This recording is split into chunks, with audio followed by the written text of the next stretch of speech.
What is up, everybody? Welcome back to MLB Swing for the Fences here on Tax Day, Tuesday, April 15th.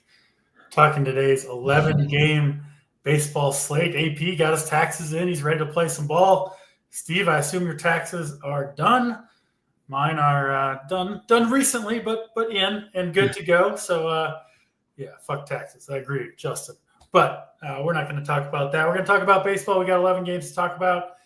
And, of course, we got to start the show off, Boyden, with our guy P. Lally. Yep. Gives away, has a nice score last week, I believe. Gives away a $121 ticket and then wins the single entry himself, the same tournament he gave away the ticket for. Big congrats to our guy P. Lally, and let him know. Way to flex on him, P. Lally. Awesome to see. And, hopefully we'll get some more winners tonight. Boyden, how you doing on this Tuesday afternoon? Yeah, awesome to see. The mojo coming back to P. Lally there. I saw that tweet late last night. Great team by him. Better team than I ran last night. Yep.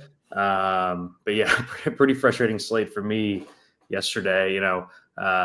Loaded up on all the West Coast bats and then watched all the East Coast games be 10-0 in the third inning. I think I had like 5 home runs in my main lineup, like an hour into the slate and didn't cash. So it was one of those nights. You need a big. The good thing is I knew that I was dead early, so I got my taxes done last night. There we go.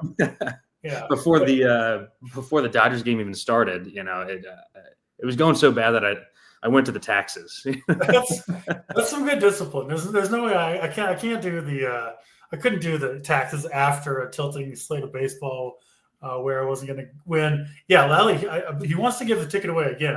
I was busy this morning, so I didn't see if you gave it away in chat. I don't think so. So we'll either give it away on the show or in the Discord.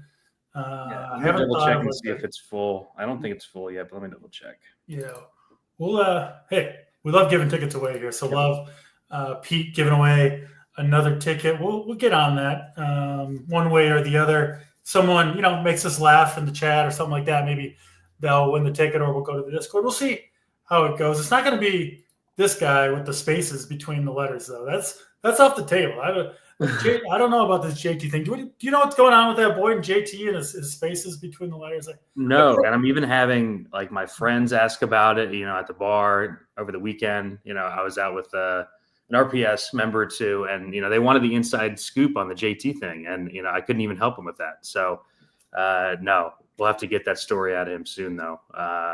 But yeah, no, sleepy JT Biden's definitely not going to be winning. No, and if you don't believe karma's real, well, our guy P. Lally is proof that it is. So yep, there you go. 11 games to talk about, and I'm sure we'll have plenty of nonsense throughout the show. But let's jump into the baseball. You start out in Baltimore, Cleveland, and Baltimore here. The lefty Logan Allen going to take on the Orioles, pitching for the Guardians, and then the ancient one, Charlie Morton, going to pitch against the Guardians here. We were talking before the slate, Boyd, and this is a tough slate, I think, for pitching. Neither of us were able to really come up with pitchers that, we're completely confident in. And to be fair, your level of confidence in your plays doesn't always, equal out to the result at the end of the night. So, case in point last night. So, of course, despite a relative lack of confidence, we're still going to try to pick the winners.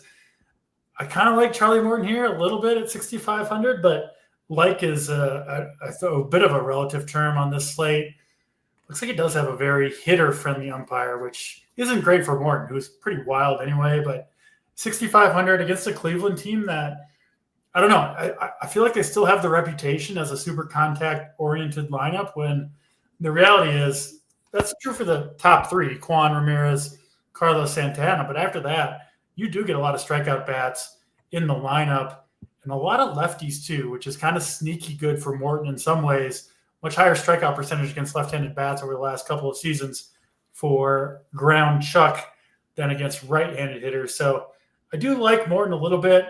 You never feel great about Charlie Morton, or at least I don't. But on this slate, I do think he is definitely in play. Don't think I can get to Logan Allen. So he's off the list for me. We can remove, at least from where I'm sitting, at least one pitcher. And then, of course, I do think there's a lot of stacks that you could make the case for tonight, including this Orioles one. I don't think I'm getting to the Guardians, but crazier things have happened for sure than the Guardians punishing Morton here. So I wouldn't be shocked. But I'll throw it to you, Steve. What are you doing with this game in general, Guardians and Orioles, to kick off the slate? Yeah, there's a couple games on the slate that have some pretty big wind blowing out on the East Coast. We have that here in Baltimore. 20 to 30 mile an hour winds blowing out to right field towards Utah Street.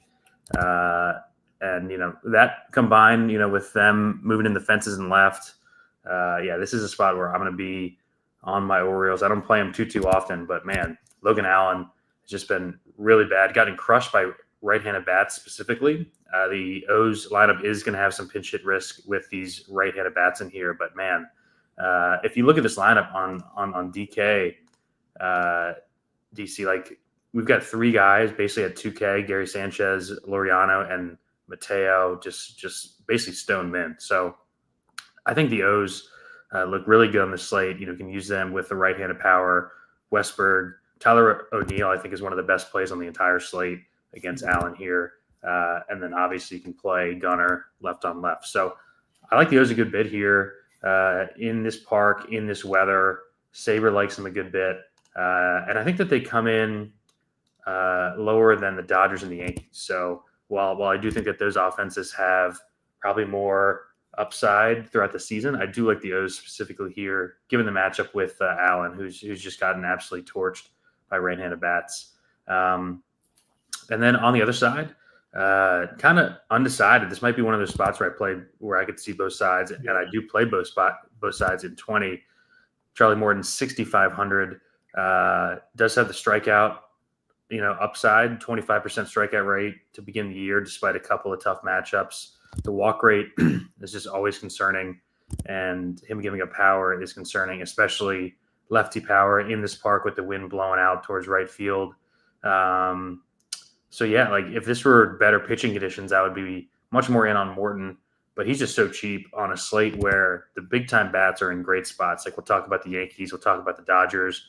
The Cubs are in a great spot, and they're expensive and really crushing the ball. So Morton's going to make a lot fit. You talked about it at the top. Like there aren't that many pitchers that you just feel super confident in, because a lot of the best arms on the slate that we'll get to are in tough strikeout matchups, and they're priced up. So I think Morton's definitely in play at 6,500. He allows you to get the big bats, but I could also see playing some of the specifically the left-handed bats for Cleveland, like Ramirez, Manzardo are my two favorites. Bo Naylor's cheap. So I think I'll be playing one-offs or two-mans of Cleveland, and then Baltimore's, I think, one of the best stacks on the entire slate. My only problem with the Orioles, and I do like them some, but the top of that lineup, that Westberg, Rushman, O'Neill, those righties, they all are pretty expensive. And then, they've still got to deal with like the left field wall way back there in Baltimore, and the wind direction not really going to help that all that much going deep to left field specifically. So I do think it's the lefties that are going to benefit most from the weather conditions here, which, would point to the Guardians. Maybe wrote them off a little bit too easily. Morton, like you said, does give up power. He is super wild as well. You could see him walking a bunch of people. Yeah, I could see a lot of scenarios where the Guardians have a ton of base runners and you get one or two big hits and you're off to the races. So, I do think the hitters here on both sides are in play. And I do think Morton, really always a boomer bust pitcher, right? He's like a boomer bust pitcher, batter to batter almost. It's kind of crazy watching him. Sometimes he looks just absolutely nasty, and then sometimes, can't hit the broadside of the barn with any of his pitches and he's walking the yard. So you just don't know. He's kind of like the right-handed version of Kikuchi, where he can have big games and can absolutely lose it for an inning and give up 5 runs. So many times I've rostered this dude. He's like cruising along, and then he'll walk like the 9th place hitter to open the 3rd inning, and then it's just complete implosion from there. Stuff like that always happens with Morton. But nevertheless, on this slate, I do think he is a pretty solid play. Brad has a question here about the O's back at end of the lineup. Yeah, the cheap guys are the pinch hit risks, but they're so cheap. That's kind of baked in there. Yeah, when you're like 2K or 2,100, you get a you get an RBI double, and you're like, all right, you've kind of done your job, even if you get pinch hit for at some point. So yeah, Laureano and Mateo, right, are the two big ones. Yeah, I think Gary Sanchez is catching today, so Yeah. he might get the whole game with Adley DHing. Probably will. Gary Sanchez. I think Laureano and Mateo, the two big pinch hit risks there. But yeah, they're cheap enough. I do think you can play them anyway. And you and I probably worry more about pinch hit risks than most players, and maybe too much. I don't like rostering the pinch hit guys. That's for sure. It burned me last night with those Detroit guys. That's for sure. Yeah. Let's get to the next game on the slate. We go to last night's heroes, not heroes for me, but heroes for some people. The Tampa Bay Rays put up a big number on Tanner Houck, and man, I really should have been on the Rays. Talked extensively on the show about how bad Houck was to finish last year, how bad he was to start this year, and then because I'm an idiot, I didn't end up full stacking the Rays. I did have them mixed in, but not enough. Of course, there were plenty of bats, that you could have gotten there with, but the Rays had an absolutely field day, of course, and honestly could do it again here against Walker Buehler. I know he's been kind of up and down coming off a good start against Toronto. I'm not really buying it with Walker Buehler. I think it's going to be a struggle for him for most of the year. I think he's going to end up with an ERA, high fours would be my guess for Walker Buehler. So not a pitcher to avoid. I think one to target, frankly. And yeah, this is a great place to hit. We kind of had to talk about it early in the year when the runs weren't necessarily coming early. It's like you can tell what the dimensions and the weather are. This is going to play like a hitter's park. There's no question about it. And we're seeing that come to fruition right now. Yeah, the Red Sox are pretty terrible. And as good as the Rays offense were, I mean, Shane Baz might be the real story from that game. He was incredible, touching 100 miles per hour. What do you get, 11 or 12 strikeouts? Yep. We'll see if Ryan Pepiot can do the same thing. Pepiot's had, I think, one of the best schedules that you can have. Colorado, Pittsburgh, the Angels, and has been decent so far. He has gotten up to 91 pitches, 85, 88, 91, his 3 pitch counts. So, yeah, 7,400 for Pepiot. I do think you got to at least throw him in the mix for pitchers that you can play today. I have, options I prefer to Pepiot a little bit, but he's in play, no question about it. At least in my eyes. I'm not playing Walker Buehler here though, and yeah, I think the Rays are a pretty interesting stack. Obviously, one that didn't stack them up last night feels like maybe you feel like you kind of missed out chasing it a little bit, which maybe is true to some extent, but I do think this is another pretty good spot for the Rays, and I don't mind going to them here. Red Sox, I mean, I guess in theory, on paper, looks like an okay spot, but I just don't trust this offense really whatsoever right now. What are you doing, Steve, with Boston and Tampa here? Yeah, I actually kind of did the exact same thing you did last night. I've been playing Tampa basically every slate and then got off them in 5 mans last night. Pretty annoying to be on a team so much and then just get off on the wrong slate against a pitcher. For no reason. Yeah, like against a pitcher that we don't really love anyways. Yeah. So, I think they're in a good spot again here tonight. Good team total at home. I'm with you on Buehler. Had the good outing last time out. I think that's more of an aberration than what we're going to see consistently moving forward. I mean, this young lineup just looks good kind of head to toe, Brandon Lowe, Caminero, Aranda's been hitting. Cameron Meisner's been awesome. Mangum's a bit expensive, but there's just a lot of lefties that can give him trouble throughout this order. So yeah, I'll be back on the Rays here. I think that there are 5 or 6 just super clear offenses on this slate, and I'm not really gonna go off of those. And the Rays are one of those 6 teams. And then Pepiot, yeah, I mean, we were talking beforehand. I listed more pitchers on the playbook than I usually do, just because it's super tough to kind of decide between these guys, especially in the 7K range. I think he's probably third for me in this range behind McGill, who we'll get to, and Kikuchi, I think, is in play too.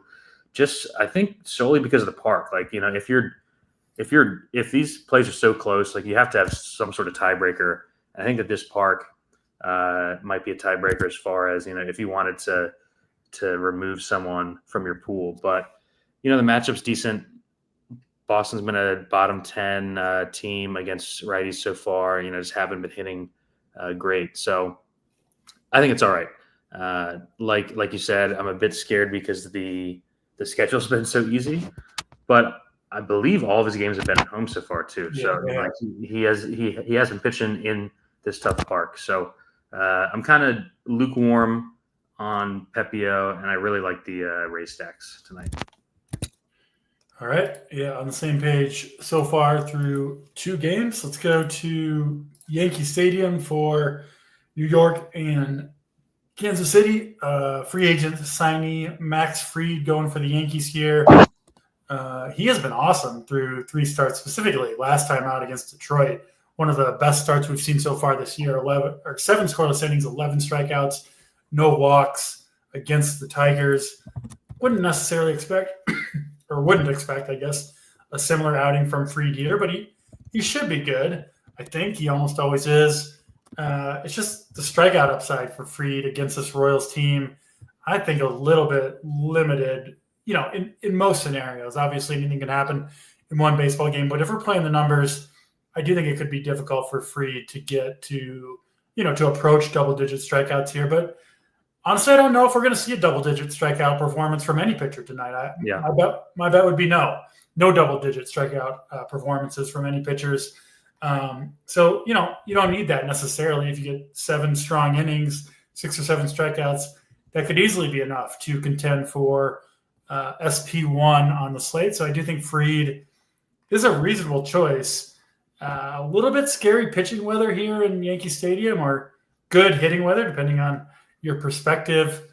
Not super warm in the 50s, but strong winds straight out to center field in Yankee Stadium, which we know is a pretty good home run park in general. So that kind of has me just off of both sides, Steve, of the Fried versus Royals matchup. I don't really see any Royals I necessarily want to play outside of, I guess, Bobby Witt. If you want to get contrarian, I think that's a fine play. But overall, not super excited about this Royals offense or really Fried in general. I don't think I'm playing Fried either on any of my 6 lineups tonight. Certainly not playing Michael Wacha against the Yankees. I know I've kind of been on the Yankees a lot recently, but I'm going to stay there tonight and into the near future, as long as this lineup can stay healthy, with specifically my guy Ben Rice up top, and then Aaron Judge. Obviously, we know what he can do. Keep talking about Ben Rice. He did hit a home run last night. Dude looks just absolutely incredible. I'm interested to see how long he can keep it going. But metric-wise, it's mainly been health for him that's held him back. I feel like every time he's gotten going in his career, like he's out for 2 months. Yeah, so. I mean, last year in the minor leagues, he played, I think, I don't know, 130 games or something. He had like almost 40 home runs, just absolutely crushed it. And obviously he's feeling healthy right now. And, I mean, let's be honest, hitting in front of Aaron Judge, that's the best spot to hit in all of baseball in terms of park too for him as a lefty. Yes, and he looks like he is.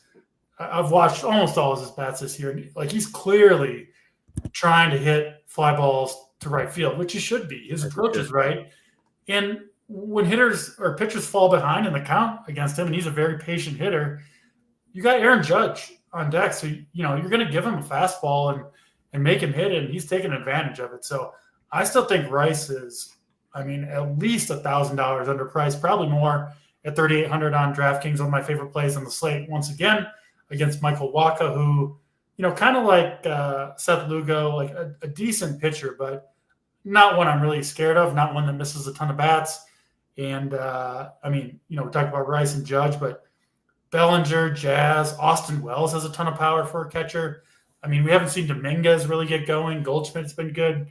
It's just a really dangerous lineup, especially in weather and wind like this. So back in on the Yankees tonight, Steve. Sounds like you got a similar plan of attack. Yeah, back on the Yankees tonight. Was on them last night. A little bit worse of a matchup pitching-wise, but just have to love hitting weather for them. A bunch of fly ball hitters in this park.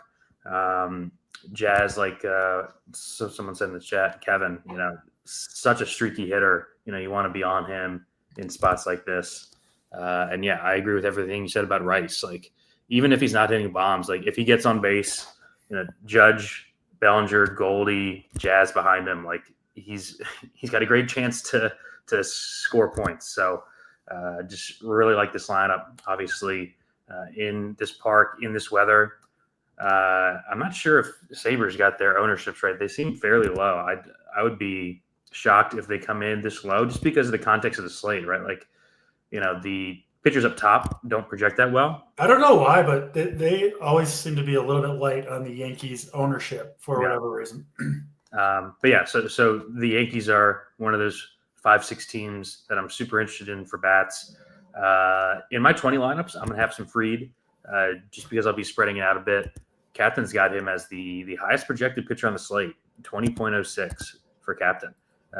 He actually has some interesting projections kind of against the industry today, which, will keep the rest of those under wraps for the subs. But he's got a good projection on Fried here. He's been so good to start the season. The strikeouts bumping up a bit to 27%. This is kind of the theme of the entire slate for the top arms DCs. They're all in tough strikeout matchups. We'll talk about Schwellenbach. We'll talk about Hunter Brown, Fried here, Flaherty. If any of them had like a clean matchup against Miami or the White Sox or the Rockies, they'd be 50% owned on this slate, but they're all in tough strikeout matchups. So it'll be interesting to see what the ownership comes in on these guys up top. I think they're all interesting in their own right, given that they are all good pitchers just in tough strikeout matchups. Royals, like you mentioned, 8th lowest strikeout rate in the split against lefties. But the Royals just haven't had hit lefties at all this season. They're dead last in ISO in the split. Probably takes like a clean, deep outing for Fried to crush here, right? Like where he goes 7 or 8 strong, because, like you said, he's not going to have a huge strikeout outing here. But, that's absolutely in the range of outcomes. He's a home favorite here. We like the Yankees bats. So I think he's more of a play if your play style's more like me, where you're playing 20 rather than like a single entry or 3 max type of play.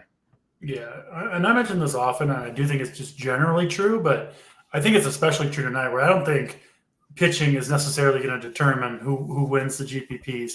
Obviously, you can't have your pitchers get blown up, but like I could easily see the GPP winner showing up with, a 17 and an 18 from their SP1 and SP2, as long as you get the bats right. Obviously, I think that's more than enough tonight to contend for the very top of tournaments. And listen, Fried's probably going to get you there, right? I think he is one of the safer pitchers on the slate. So if you've got, a stack that you like, I have no problem going to Fried and just kind of trying to take the safe points, which I do think are relatively safe for Max Fried. He's a pitcher who doesn't get blown up very often. And he did show in his last start, at least, that he's capable still of a big outing, even in a less than ideal strikeout matchup. But both of us very high on the Yankees here. It's just the power and speed in this lineup is just the upside just so high that it's hard not to be on this team. So in on the Yankees, hopefully they'll do some more damage tonight. Let's get to the Braves and the Blue Jays up next. We did see the Braves. We're not on the Austin Riley train, Boyden. No, I played the Braves all fucking weekend in Tampa and they did nothing. Yeah. I did say on the show that watching Easton Lucas those first couple starts, he looked like a guy who's going to get pounded by right-handed bats to me. And sure enough, Murphy and did Riley get both of his off of Lucas? I mean, they were. I liked the spot. I just been pounded into submission over the weekend, playing them in even better spots. Those lefty pitchers with mediocre four-seamers that they like to throw to righties. Those are the guys. You leave one out over the plate and you can get a right-handed power like Murphy or Riley have. They send those 450 feet into the seats. Braves, big performance. And I feel almost obligated to go to play the Braves after, in solidarity with their sideline not their sideline reporter. Their what do you call it? The baseball reporter. You saw this, surely, Steve. He got the digits. He's getting hated on from social media. Everybody crying because everyone's bitching about it. It's amazing. Having too much fun at the ball field, man. I can't stand the people. It's April 14th. Let's relax, people. The guy's got to do 162 games this year, and people come up with people saying this. Yeah, he shouldn't even be fired. Just send him right to prison. Get him on. Get in front of the firing squad for this. The guy's got to come up with bits to do with fans for every fucking game of the year to give him a break. I'm curious what the because it's gotten a lot of attention, and I'm curious what the Braves broadcast will say about it, because it wasn't just him, right? It was like the whole team was kind of involved. If people haven't seen the clip, I thought it was hilarious. Yeah, it was great. We're us normal red-blooded Americans. We're on the team Wiley there. So not our Wiley from the Braves. Anyway, Braves and Blue Jays here. Two of the more talented arms on this slate. Spencer Schwellenbach emerged last year and has picked up right where he left off.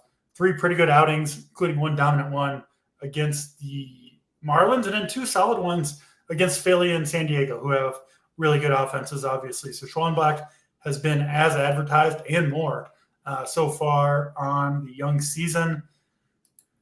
We did see Grant Holmes pitch really well. Shout out Big T, was on the Holmes train yesterday. He did give up quite a few rockets, but he did get the job done. So I think he went 7 strong innings, just 4 strikeouts, but 20 fantasy points. And he was on Lally's winning GPP team. So Holmes was good. If Holmes can do it, certainly Schwellenbach's capable, but there's no high strikeout rates in this lineup from the Blue Jays against right-handed pitchers. So it's just hard for me to pay the 10.5K for Schwellenbach. I think I would, if we're taking a good pitcher in a non-ideal strikeout matchup, I think I would take Fried over Schwellenbach myself, especially with that $1,000 savings. But that's where I'm sitting on Spencer Schwellenbach. Again, I think I'll give you, 15 fantasy points, maybe up to 20 if he gets a win, but I just don't think the upside is there at that price tag. And then Gausman, he's coming off a huge outing against Boston, which monster. Yeah, I guess is kind of a trend against that team. Has faced the Mets, Boston, and Baltimore. So 3 on paper, pretty good offenses. Just had the rough one against the Mets. Otherwise has been pretty damn good, has Kevin Gausman. I don't think I'm going there tonight at 8,500, but again, I do think he's at least in consideration. No Marcell Ozuna for the Braves once again, arguably their best hitter out of the lineup. So no problem with Gausman. I do think there are slightly better options, but I do think he should at least be on the list. What are you doing, Steve, with Blue Jays and Braves here? Yeah, guys like Gausman and Kikuchi, who we'll get to, are guys that I feel like you either have to play them every time or never play them, because if you try to pick spots with these guys, they're so volatile that you'll just drive yourself crazy. Gausman, obviously off of a huge outing. This would be a JT Hayes fade spot for sure. He loves to fade guys off of big outings. I actually ended up removing him from my pool despite the good K matchup with the Braves. Braves' 3rd highest strikeout rate against righties. I just didn't get there on this slate with Gausman, with just the depth of this pitching slate, and kind of same with Schwellenbach. If he was cheaper, I would be in. Kind of the same exact deal that we talked about with Fried, right? Awesome pitcher. Toronto probably doesn't do much damage against him. They just haven't hit at all. They're actually kind of the right-handed version of we talked about with the Royals against lefties. I would way rather play Schwellenbach than I would stack the Blue Jays. I'll say that. Yeah, Toronto's dead last in baseball in ISO in the split against righties, but like you said, the lowest strikeout rate in all of baseball against right-handed pitching. This is basically like playing a pitcher against the Padres last year. Probably not going to do a ton of damage, but it's just tough to rack up points, especially at 10-5. So, Sabres got him at 2% owned. I think he's more of a 150 max type of play for me. Not a ton of interest in this game. I've got a couple Braves one-offs for their bats, just, the top 4 guys allowing in as one-offs against Gausman, who can be had with the long ball. So that's about where I'm at here. No, Ozuna got sent, I believe. I saw he got sent back to Atlanta for MRI on his hip. Yeah. Doesn't sound great, honestly, to be kind of mysterious injury there. And we'll see with Ozuna. Hopefully the big beater can get back in there for our Braves, but not in there tonight. Missing this series is Marcelo Ozuna. You can run on Gausman. Braves don't have a ton of speed. Michael Harris atop the lineup would be the guy. Michael Harris ever got on base? He looks so bad. Harris does. Played too much Michael Harris. I played him like every slate this year. He's so bad.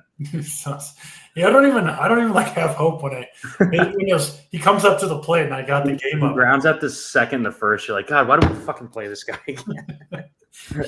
He doesn't even look like he's trying. Oh man.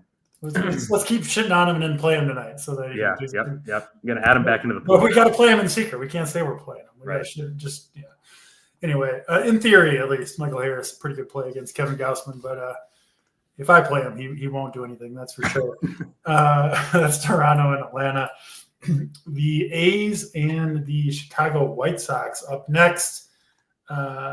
Essentially the exact same weather as Yankee Stadium here, where it's going to be kind of cool, but strong winds blowing out straight to center field in guaranteed rate field in Chicago. So yeah, should be a pretty good park for home runs tonight, at least.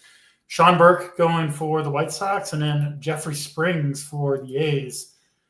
Springs has been all over the place. Dominant against Seattle to start the year, crushed by the Cubs in the second start, and then just mediocre against the Padres. But, if you look at those kind of three starts, what was the one good matchup was in Seattle where he crushed, and then two really tough matchups after that. Didn't get the job done. But, both of those were in that what we think is going to be a really nice hitter's park in Sacramento. So Springs, I'm kind of, I don't know, I guess jury's out for me, I would say, on how good Springs is going to be in the near term or, throughout the year. But one thing we know for sure is how bad this White Sox lineup is, right? Like they just don't have any good hitters. So I don't know. When I'm like, confused, I don't know if confused is the right word, but kind of on the fence about several different pitchers, I try to default to, well, what do I know for sure? And what I know for sure is this White Sox offense is just absolutely brutal. So I think Springs, I do think this is a good slate to take a chance on Springs at 8,200. I'm just scrolling through the OPSs of the White Sox lineup. Yeah. Let me read them out real quick. 462, 490. These are OPSs. 462, 495, 548. Their cleanup hitter Vaughn, 383 OPS. Something named Chase Meadroth is 1029. That's like a Lord of the Rings character. He probably has 5 at-bats. Palacios has a 200 OPS, 565, 278. And their best hitter right now, Matt Tice, 732. Yeah, those wouldn't even be good numbers if there was just slugging. They've got the on-base added in there. So just a wretched offense. Yeah, Lennon Sosa hitting third tonight. Yeah, big Lennon Sosa. I'm sure Springs is shaking his boots. Also a really nice pitcher's umpire here. It looks like Chris Conray behind the plate, which Springs is the guy who can benefit from that, right? He doesn't have overpowering stuff. Needs to hit his spots, needs to get called strikes. I'll take my chances on Springs here. He's my favorite pitcher on this slate. Again, I don't love Jeffrey Springs. I don't think he's going to have some dominant season. But when in doubt, get a pitcher in there against this White Sox squad and hope for the best. And I think Springs will be fine here. And he at least did already show, once this season that he is capable of a big outing like he showed against Seattle. So I'm in on the Springs train. Like I said, my favorite pitcher on this slate.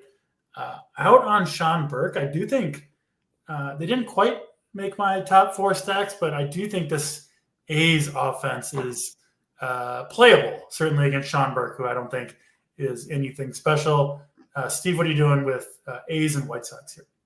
Yeah, I'm right there I'm right there with you with or on Springs. I think he's, and we talked about it maybe last week or the week before, just kind of a bum hunter type of pitcher where like you want to play him against bad teams and just kind of hold off in the tougher matchups.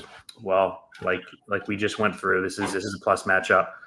Maybe is this the first plus matchup we've talked about the entire slate? I'm pretty sure it is. So yeah, I think Springs is one of the best plays on the slate. I see him under 20% on Saber. Captain has a good projection on him here. The K prop is good. Yeah, just a guy that we're going to play in matchups like this. So yeah, I'm in on Springs, and I do like the A's bats here too. Burke, the numbers have been terrible so far.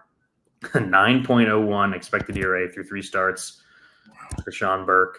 I think he's probably 5th or 6th for me in my stack rankings. So makes sense that he didn't make your top 4. I think he's like in that back end. So, or the A's are in that back end. So I will be playing some A's, but I'm not prioritizing them over like Yankees, O's, or Dodgers. Yeah. And Springs, I mean, he's kind of, he relies on, like I said, location, deception. But like this White Sox team, I mean, they'll chase anything, right? I could see him just kind of making these guys look silly. And after reading those OPSs, I just put Springs in my core. Like, I'm playing. Yeah, you'll be in mine as well, Jeffrey Springs. Hopefully, you can get the job done against the Chicago White Sox.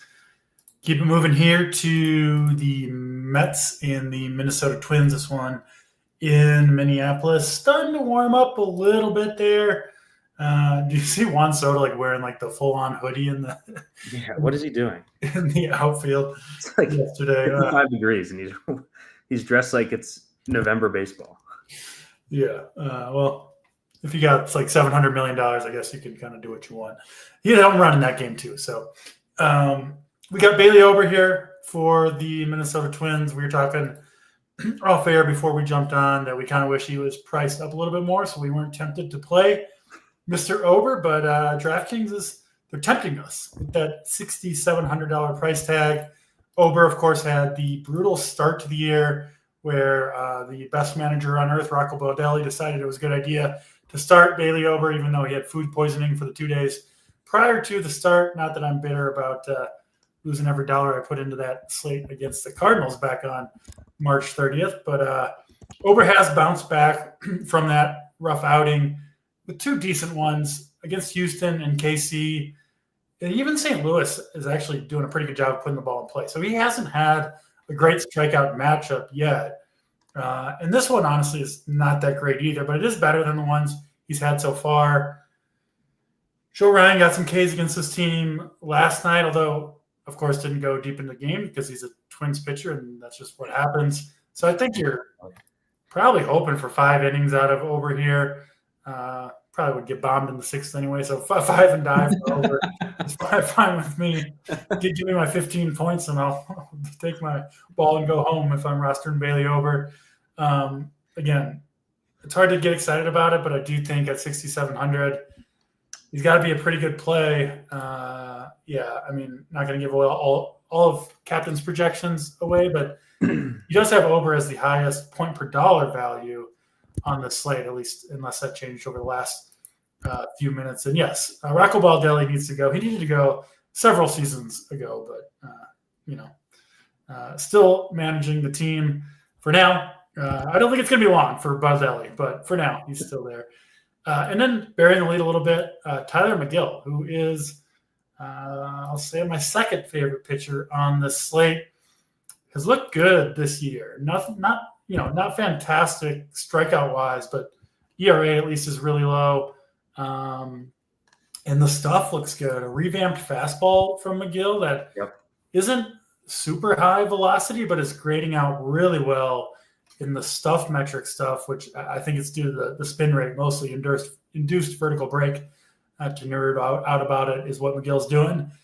And if he's able to maintain that pitch, he's probably going to find more whiffs, more strikeouts, more success. And honestly, I'm not scared of this Twins lineup at all. Just kind of a dud of a lineup. I think they got to be near the bottom of the league in runs per game scored.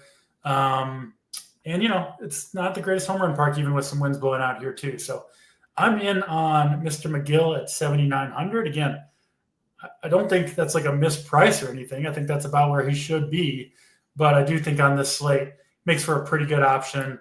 Probably going to give you 90-plus pitches. I kind of like the stuff. He's at least like intriguing, right? Where there might be more there than he's shown so far. So I do think McGill could be one of those pitchers who's a little bit under-projected as the results haven't maybe quite caught up to what he's bringing to the table stuff-wise. So I'm in on Tyler McGill here, to some extent Ober, and not a lot of love for the offenses here. Certainly like the Mets offense better than I do the Twins. What about you, Boyd? What are you doing? Twins and Mets? Yeah, I've got both of these arms in my pool. Not going to play many bets here at all, if any. I agree with you on McGill. I just think like the upside is there on a slate where we're just kind of searching for plays. He's definitely my favorite play in the 7K range. Glad that you're on him as well. And, we're seeing pretty low ownership on him, 12% on Saber right now. Like you said, the underlying stuff looks good. The Twins have not hit, like you said, bottom 10 in both weighted runs created plus and ISO in the split so far this year. And then, Ober, I think the conversation is more like not is he a good pitcher, but like is he a better play than Charlie Morton at the same price at half or less than half the ownership? I think so. I think he's at least reasonably kind of the same play as Charlie Morton in a better park. So I will have some of Ober. I'll have a bunch of McGill here though, and probably no bats. Yeah, Sabres got Morton as the highest owned pitcher on the slate at the moment, which doesn't feel great playing Charlie Morton into massive chalk in 11 games. Or not massive chalk, but the highest owned pitcher. It's going to be really spread out, though. I mean, they've got Saberson has 11 pitchers at 10% or over, which I don't think will actually prove true, but that's pretty insane. You don't really see anything like that. So that's what I was saying. Like if any of these top arms was facing a shit team, they'd be like 50% on the slate. Yes. They would just be, because no one's in a great spot. So it's a really interesting slate. We're going to see some of these fairly popular pitchers get blown up for sure. And knowing that, it's like, well, who would that most likely be? And Charlie Morton's got to be near the top of the list. So might need to move away from the Charlie Morton exposure and go for some Bailey Ober, which frankly doesn't feel a whole lot better, but at least a little bit lower owned, we think. Detroit and Milwaukee are up next. We get to another good pitcher here and a good pitcher's umpire. Scott Barry behind the plate should help out both Jack Flaherty and Quinn Priester. Priester going for the Brewers against the Tigers. Of course, and Flaherty going for the Tigers against the Brewers. Flaherty, he's got to be another pitcher kind of in the Max Fried, Schwellenbach range. Good pitcher, one of the top 3 talents on the slate. But again, a pretty low strikeout matchup against the Brewers. Pretty good place to hit in Miller Park in Milwaukee. So I'm nervous about Flaherty here, maybe more than I should be. This Brewers team can certainly do some damage, especially the top half of the lineup. But still, I do think Flaherty, pretty good play. Priester, just don't know what kind of duration we're going to get from him. He did throw 72 pitches last time out against the Rockies. I didn't play him in that start. 6,500, he was fine, 12.5 DraftKings points. And the Brewers do have a history of turning these kind of, journeyman type pitchers into something more. So I do think there's a chance with Priester that, that he could be better than he's been in the past. And this is a pretty good strikeout matchup against Detroit. So I did consider Priester. I haven't written him off completely yet. And he is not one of the pitchers, I don't think, that people are playing tonight. Yeah, Sabres got him at 5% owned at Quinn Priester. I think he's probably a fine play at that number at 6,600. Flaherty, obviously a decent way to go if you've got faith that he can get the strikeouts here.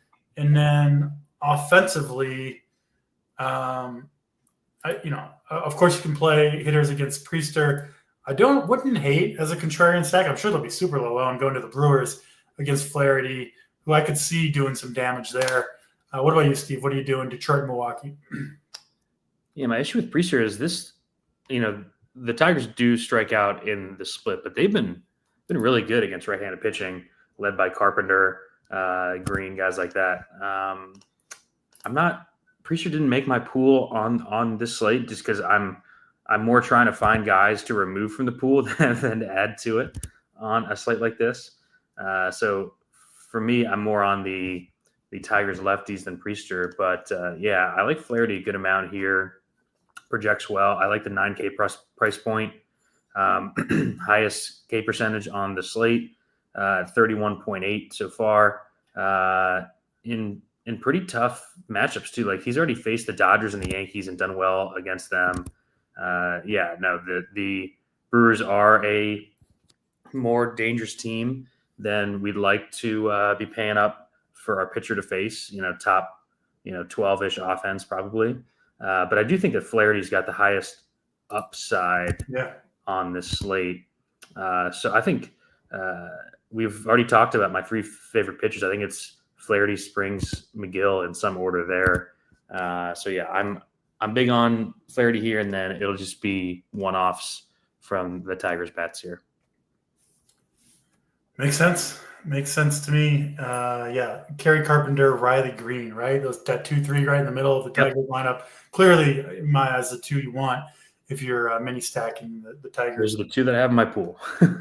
Kerry Bonds there, I think, is a really, really strong play. I'm sure he's high up there on our boom rating over at runpuresports.com. We've got a few more games to talk about. Hit the like button if you're enjoying the show. Got a good crew watching today. Baseball season in full swing, and Discord's been heating up. Lively Discord, a lot of winners in the MLB season and all the other sports we offer over at Run Pure Sports. Use promo code RPS15. That'll get you 15% off your first payment. Let's move to Houston and St. Louis. This one in St. Louis. Eric Fetty going for the Cardinals. I feel like Eric Fetty's looks like a quintessential Cardinals starting pitcher there. He's like Miles Michaelis, but 5 years younger. Those 2 got to be best friends, Fetty and he'll take on this Astros team that's been just dead so far to start the year. Even Alvarez, I don't think, has done much so far. I'm sure it's coming for him and some of these other Astros bats, but hard to have any faith in them at the moment. I can't play Fetty, just not enough strikeouts. Yep. But don't really want to play the Astros either. If you think that like their slow start is just noise or whatever, then I do think on paper they're a pretty good play against Fetty. But personally, I don't really want to play the Astros on an 11-game slate. Don't think I'm getting to the Cardinals either against Hunter Brown, another really good young pitcher. 10K for Hunter Brown. Again, another pitcher who's a good arm, could get there, but in a less than ideal strikeout spot, although maybe a little bit better than some of these other arms we've talked about. Just, I think, a little bit overpriced. Hunter Brown at 10K is kind of my problem with him. But not a lot of bats that I'm going to here, Steve. Sounds like you might be on the same page. Your thoughts here, Astros and Cardinals. Yeah, I've said it every show. Like I'm probably not going to play Houston against many right-handed pitchers all season. I need to see something from Houston before I start. I wouldn't say hard-earned cash, but my cash. Of course, their one big game all season was on Sunday when they were super popular for no reason and just nuked the slate. Yeah. But yeah, I mean, I'm probably only going to be using Houston for their foreseeable future against left-handed pitching. I believe they've only faced one all season. And it was when I stacked them on Saturday when they got no hit through like 7 innings. So, kind of in a hate relationship right now with Houston. Like the stats back it up: 24th in weighted runs created plus, 29th in ISO on our handedness chart. They just haven't done anything against right-handed pitching. Honestly, if this were a better pitcher on this St. Louis side, I'd probably have some interest. But it's Eric Fetty, so just kind of an avoid spot there. And then Hunter Brown, kind of the same deal as Schwellenbach. just kind of a bit overpriced. The projection isn't there. The Cardinals don't really strike out that much, bottom 10 strikeout rate, and they do have power. So, I could see Hunter Brown putting up a decent score, but not enough to get you there at 10K. And yeah, no Cardinals bats for me here. Yeah. Same page on that one. We'll move to Texas for a West matchup between the Angels and the Rangers. We've got Tyler Mahle going for the Rangers. He had some talent, but I kind of think it's faded a little bit for Tyler Mahle. Still dealt with a bunch of injuries throughout his career. The Angels are, I think, kind of quietly. I think they lead the league in home runs to the Angels. Or they're Smashing, yeah. Yeah, they're close to it. Ward. It's awesome to see Trout mashing. Soler can mash. Kyron Paris, Joe Adell. I think they're second in the AL in runs scored by the Yankees. And kind of quietly, you don't hear that much chatter about the Angels. I'm sure it won't last forever, but as of right now, they're getting the job done. Mahle's been hit hard by righties recently. So yeah, maybe the Angels another one that I need to look into more. Obviously led by Mr. Trout there, but yeah, several bats in there that I think are pretty reasonable plays today against Tyler Mahle, who I'm not scared of. And then Kikuchi going for the Angels. Mentioned him earlier in the same breath as Charlie Morton, a pitcher who does have good stuff and can get strikeouts, a lot of strikeouts if he's on his game. Pretty difficult to predict, or at least for me, when that's going to be. But could be tonight against the Rangers, who they're another offense that's been pretty quiet out of the gate here early on in the MLB season. I think an offense that you can pick on a little bit right now. So if you're a Kikuchi believer, this could be a pretty good spot for him. He can, like we said, get swing and miss, and there are strikeouts to be had against this Texas lineup. So yeah, Kikuchi at 7,800, another one of these, 10 or 11 pitchers that seems like a pretty reasonable play, but doesn't really, I don't think, stand out, from the rest. So Yeah. it sucks to give kind of these lukewarm pitcher takes, but it's just that kind of slate. What are you doing, Steve, with Angels and Rangers? Yeah, Kikuchi kind of in the same vein as Gausman for me. He pops the big strikeout games, but also is walk prone and homer prone. So one of the only guys in the league that I'll do the play some and stack against some bit. I do prefer the Angels side here, though. Like you said, Mahle's been pretty lucky so far. No one ever plays the Angels, and they've been really, really good. Even like the back half of the lineup. So I'm in on the Angels here. I think they're in a good spot. The roof is open in Texas tonight. We actually just got that news while we're on the show. So I think the Angels are a pretty sneaky stack. Issue with the Texas bats is I think they're going to get steamed a good bit. Like they're cheap across the board. This kind of feels like where the Braves were last night in price. Like the entire lineup is under 4K except for Seager. I've kind of seen that with the Braves for the last week or so. Now they've deserved these price tags because they haven't been great, but now they get a fly ball home run prone pitcher at home with the roof open. Yeah, I could see Texas getting it done tonight, even though I'm not super enthralled with them as a team overall. It's a cheap stack. I think I'd be more interested, DC, like if we had pitchers up top to pay for, like we had DeGrom, we had, the aces of the league. I think that this team would be popping just because of how cheap they are.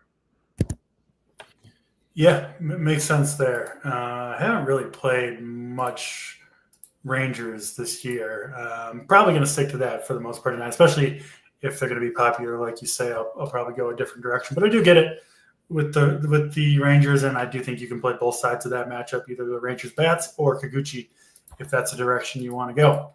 Let's get to the West Coast. We got 2 games out west tonight. First one we'll talk about, Chicago Cubs, San Diego Padres. Obviously, fun series here. 2 teams playing really good ball to start the year. We've got Shota Imanaga going for the Cubs. Off to a pretty good start. A little shaky last time out against Texas, but previous 3 starts were solid against 3 really good teams, including this Padres team pitched pretty well against them last time out. But I believe that was in Chicago, where I assume it was cold since it's been cold pretty much every game there outside of. Like, the Cubs swept them here in Chicago. Yeah, he was good. Yeah, seven and a third innings, just 4 strikeouts, but 24 DraftKings points in that one. And then Randy Vasquez, who somehow has a 1.72. I can't talk about Randy Vasquez anymore. Yeah, like the Jesse Pinkman. You can't keep getting away with this. That's Randy Vasquez for you. Not getting any whiffs. I believe he has thrown like the fewest percentage of strikes overall of any starting pitcher in baseball, something like that. And just, as big a sample as we've got over Vasquez over the last couple of seasons, he has been hammered by left-handed bats. 418 xWOBA allowed from Vasquez. You got to like the Cubs here, right, Steve? Yeah, I love the Cubs. The only 2 knocks on the Cubs are their price tags for one. And we saw both Seiya Suzuki and Carson Kelly pop up with some injury question marks. I don't think we have the lineup yet. Would obviously like them a bit more if 2 of their hotter hitters were in there. So if you're playing Cubs, just keep an eye out on that lineup with Suzuki and Kelly questionable coming in. But yeah, maybe the best offseason pick in baseball. Our guy Kyle Tucker just smashing to start the year. Maybe the best overall play on the entire slate. Like every single slate I stack against Vasquez, and I just can't come off of it now because I can't miss the game where he just gets absolutely pounded. Kind of the same thing happened with Senzatella after his first few starts, where like he had 19 base runners and 0 earned runs given up through 2 starts, and then give up 11 in the next start.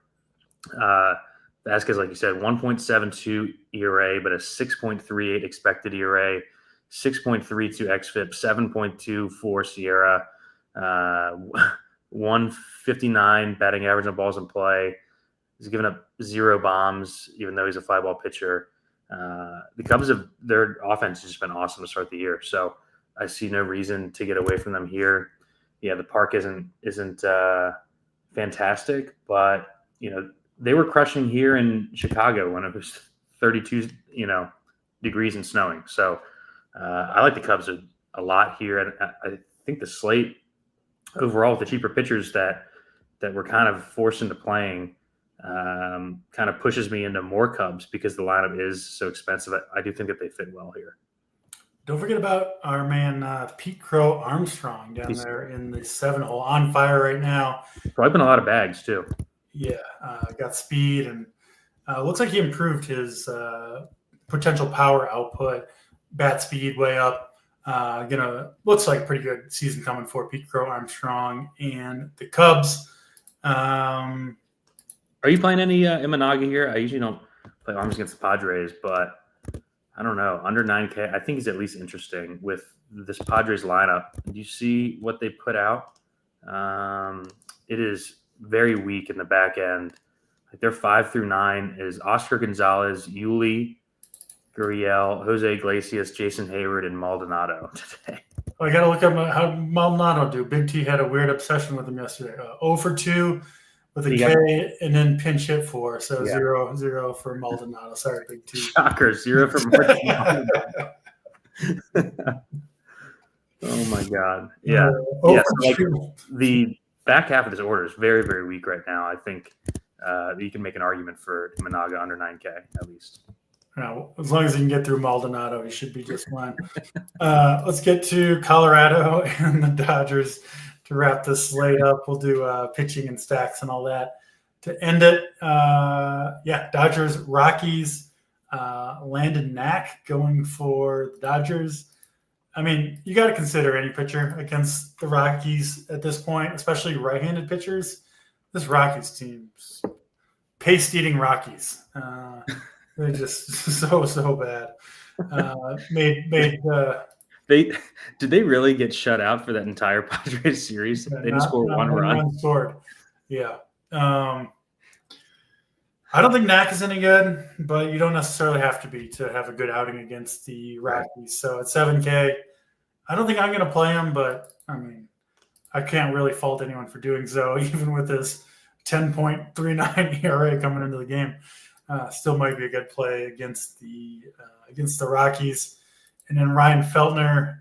Nobody's playing Ryan Feltner against the Dodgers, I hope. But, of course, the Dodgers, a good stack here, as they pretty much always are, anytime they're against a non-ace pitcher, which certainly is true tonight. So, Steve, I'll throw it to you. What are you doing with the Rockies and the Dodgers? Yeah, the issue with Knack is I think he's going to be pretty popular on this slate just because of the lack of the good options. Sabres got him at 18% owned. So we've got Chalk, Charlie Morton, and Landon Knack on this slate. So it should be a wild one tonight. My main issue with Knack, outside of the fact that he's not a good pitcher, is that I don't think the duration is there. Like, he had a couple of short outings where he didn't really pitch much, and then I believe only went 4 innings in his minor league start between that. So I think there's big time duration concerns for Knack here. Just don't see any upside with him.